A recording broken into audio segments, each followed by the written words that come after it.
Смотри, какой сайт.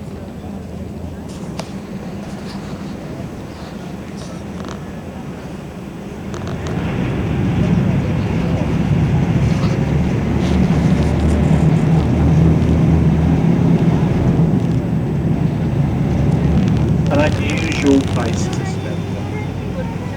This is Waterloo Road Bridge. Look how clean the face of the bridge is. Look how very dirty it is underneath. Now this bridge is made from Portland stone, a self-cleaning stone from Dorset. Basically whenever it rains here in London, about 7 times a year, the outside as you can see is just truly awful. That's not my opinion. Has been voted 5 years on the trot London's ugliest boards. It's illegal to advertise your product here on the River Thames. To get round the strict advertising laws, also by the Metropolitan Police 9 hours later for safety reasons. If you don't believe me, just Google YouTube Wibbly Wobbly Bridge London. You'll see what I mean. Over on the right, we've got a white building with a thatched roof. This is the Globe Theatre, Shakespeare's playhouse. It's the only building in London with a thatched roof. Opened in 1997 until the end of this month, so you've only got a couple of days left. You can go and watch Shakespeare's plays are performed over there, all in a traditional way. No microphones are used, no lighting. It's only £5 to go in as well. It is an open air theatre, so they do keep falling down. They get burned down, they fall down, knocked down by floods. The last bridge that sank into the mud, so we sold that one to the Americans for £1 million. They took it away stone by stone, re-erected it across Lake Havasu in the Arizona desert. The bridge ahead of us is very exciting, I know, but don't worry, we're going to get closer to it, and what we'll do, we'll turn the boat sideways for you to give you a lovely side-on view. I'm just basically trying to stop you all stampeding me over and rushing to the front. So just a bit of patience, you'll get a lovely view of the bridge. To the right, we've got a very tall building, the Shard of Glass. It's actually going to be the tallest building in Europe when it's finished, 310 metres, 1,017 feet tall. A very important building here in London. Is going to be the headquarters and the training ground of the London Window Cleaning. Turn the boat sideways for you. Give you a lovely side-on view. Tower Road Bridge. Now please bear in mind as we're side onto the river, the boat's going to rock and roll. So if you can take your pictures whilst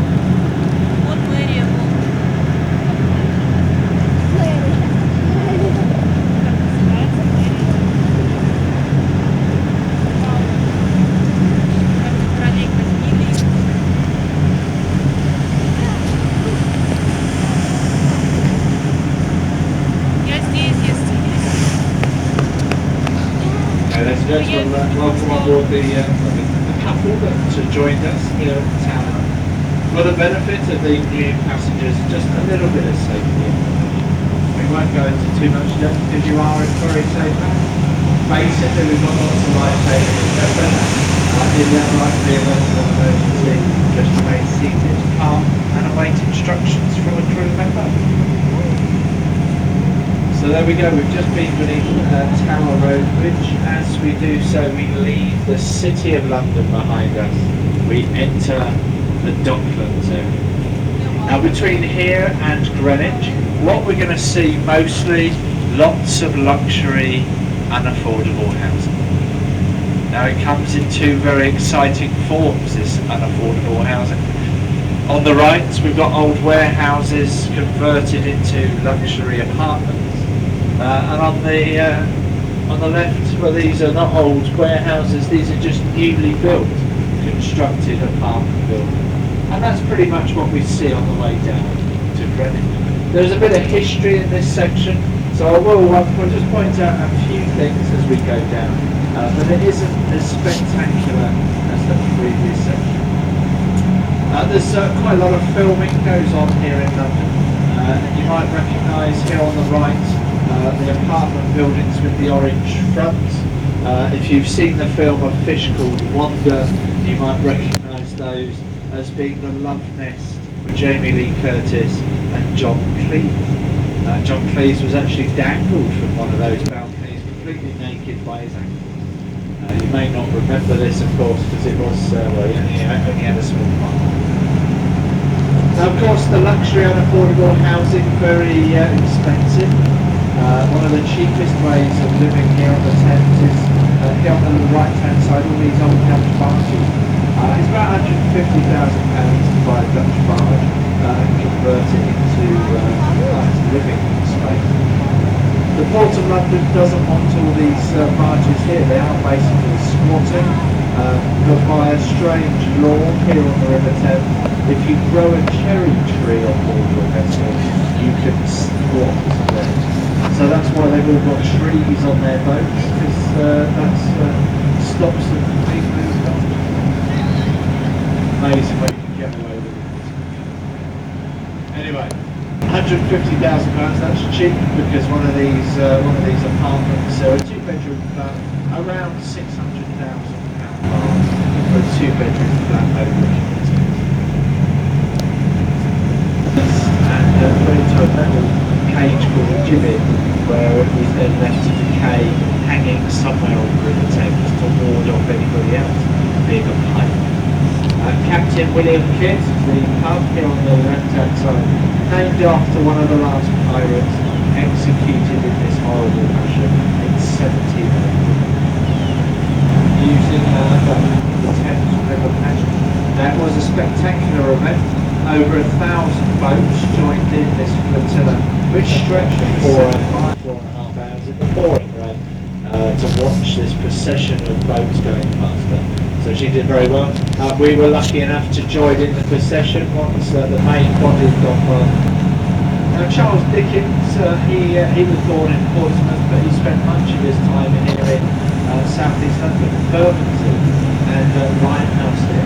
He lived over here on the left of Charles Dickens for a while.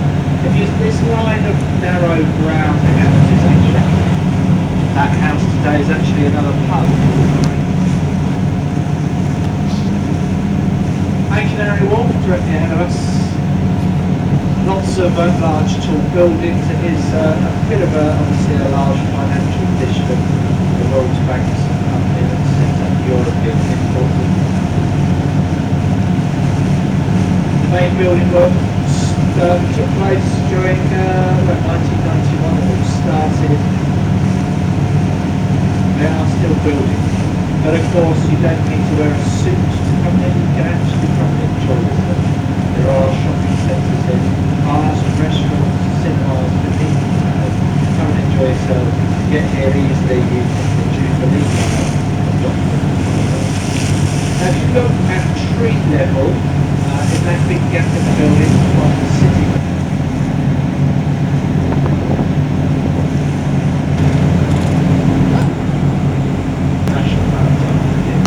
Free to go inside, it's nice and warm and dry, so that might twist your arm.